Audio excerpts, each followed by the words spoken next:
نون، قلم کی اور جو کچھ لکھنے والے لکھتے ہیں اس کی قسم کہ اے پیغمبر صلی اللہ علیہ وآلہ وسلم، تم اپنے پروردگار کے فضل سے دیوانے نہیں ہو، اور بے شک تمہارے لیے بے انتہا اجر ہے،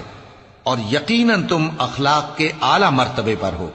سو ان قریب تم بھی دیکھ لو گے اور یہ کافر بھی دیکھ لیں گے کہ تم میں سے کون دیوانہ ہے۔ حقیق تمہارا پروردگار اس کو بھی خوب جانتا ہے جو اس کے رستے سے بھٹک گیا، اور ان کو بھی خوب جانتا ہے جو سیدھے رستے پر چل رہے ہیں۔ تو تم جھٹلانے والوں کا کہا نہ ماننا۔ یہ لوگ چاہتے ہیں کہ تم نرمی اختیار کرو تو یہ بھی نرم ہو جائیں، اور کسی ایسے شخص کے کہے میں نہ آ جانا جو بہت قسمیں کھانے والا ہے، ذلیل ہے، شرارت سے اشارے کرنے والا، لگائی بجھائی کرنے والا، مال دینے میں بڑا بخیل، حد سے بڑھا ہوا بدکار، سخت خو اور اس کے علاوہ بدذات ہے، اس سبب سے کہ مال اور بیٹے رکھتا ہے۔ جب اس کو ہماری آیتیں پڑھ کر سنائی جاتی ہیں تو کہتا ہے کہ یہ اگلے لوگوں کے افسانے ہیں، ہم ان قریب اس کی اونچی ناک پر داغ لگائیں گے۔